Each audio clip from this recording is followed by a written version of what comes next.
So what's this show all about? Well, it comes from a quotation, basically. It comes from a couple of quotations. The whole idea for the show comes from a couple of quotations. The first one is from a chap called Mark Andreessen, who was very involved in the beginning of the World Wide Web, involved in writing one of the first web browsers.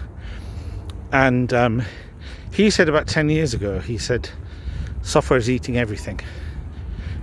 And what he means by that is that every aspect of our lives is somehow coming to be dominated by software. So think about if you want to meet somebody to have a relationship, if you want to meet somebody to have sex, you go via various kinds of dating apps. If you're hungry, then you can order food, get it delivered to your house. You can order food takeaways, or you can order I don't know, I'm getting so hung up on this, but you can get takeaways, or you can get groceries delivered to your house. You can book restaurants via software.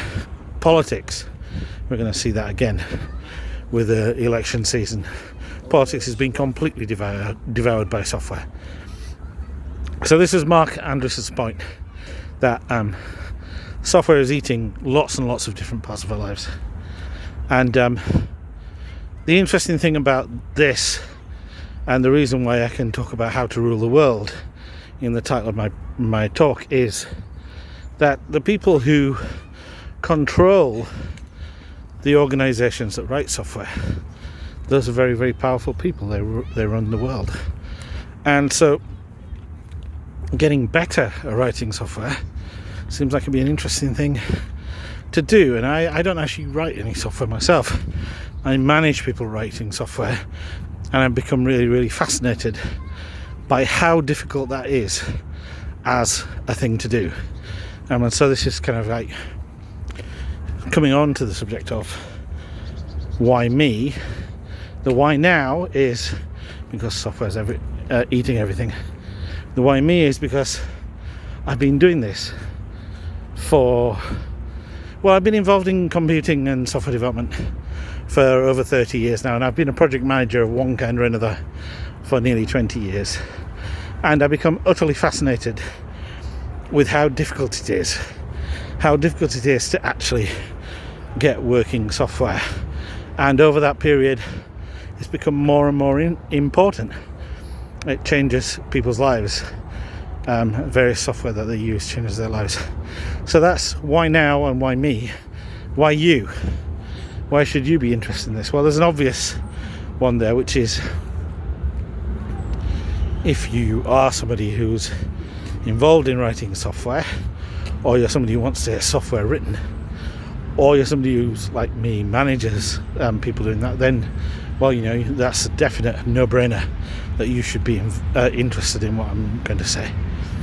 But also, you may well be involved in some kind of organisation that is betting the farm on some new piece of software working, or helping them out, or changing their business model.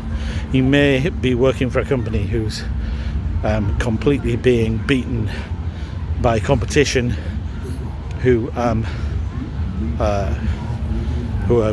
using software more effectively. You may be the victim of a massive miscarriage of justice. It was entirely centered on the fact that supposedly software can't make mistakes. So, like, if you're in that kind of group, you know, you don't directly write software yourself, but you use a lot of software, and that's a lot of people, then I think you should be interested as well. And then there's a final group, which is, and I know this seems a bit cheeky, but it's everybody else. Because I think if you're involved in the world today, then you should be interested in what software is doing. You might not want to be, but you should probably be interested. But also, a lot of what I'm going to say about how to get things done. So the title of this talk is Delivering the Impossible. It's about delivering things that initially seem impossible, or have impossible aspects to them, and figuring out how to make them more possible. So I think you should be interested as well. And so I said there were two quotes that really inspired this talk. The first one is from Mark Andreessen, and if you look him up, you'll probably find out that he's gone a bit crazy, and recently said that anybody who opposed AI was guilty of murder. So I think software's eaten him a bit. But the second person is somebody who, if you know anything about software development, you will have heard of this chap because he invented something called object-oriented software development. There's a man called Alan Kay. He used to work at a very famous research centre where they invented a lot of things that people now call personal computing. Xerox PARC Research Centre in California. And Alan Kay said something that really is the kind of inspiration for this book. He said, point of view is worth 80 IQ points.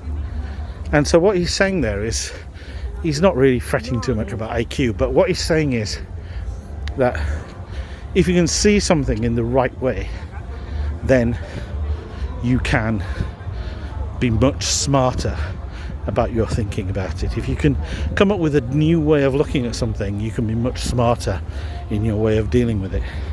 And there's also there's a slight downside to this, which is if you look at things in the wrong way, then you can make yourself much more stupid, because for most people 80 IQ points is the difference between being a genius and an idiot. And so what I talk about in my book is several different, actually I think it's 6 or 7 different ways of looking at project management and software development, that either if you look at them in these ways it will make you much smarter, that's kind of what I think, or if you look at something in the wrong way, it can be really bad and you need to watch out for it and try and avoid it. And so what I'm going to talk about in the rest of this talk is I'm going to talk about 3 different ways of looking at project management, especially project management and software development, that if you kind of use these ways of looking, your chances of delivering something which seemingly looks impossible will be much, much better. And the first one of those is the idea of all projects being a bet. If we can see that all projects are a bet, we can see a lot of peculiar behaviour.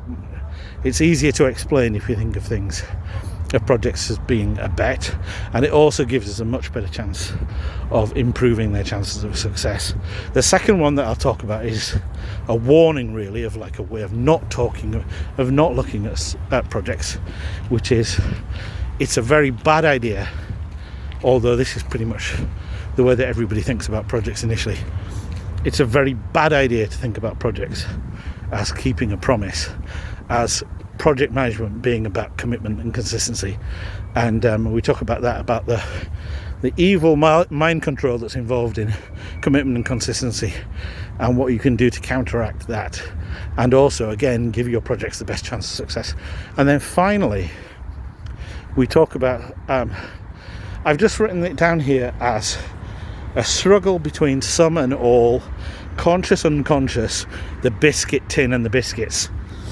And basically this is a way of looking at the world and the way that we think that draws a distinction between two kinds of thinking.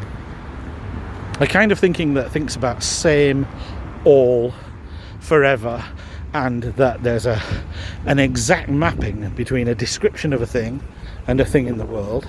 And another way of looking at things that thinks about different, some, for a short space of time, and the real thing itself, which sometimes can't be adequately described by a description, or that the value of exactly describing what you've got is not so valuable as the thing itself.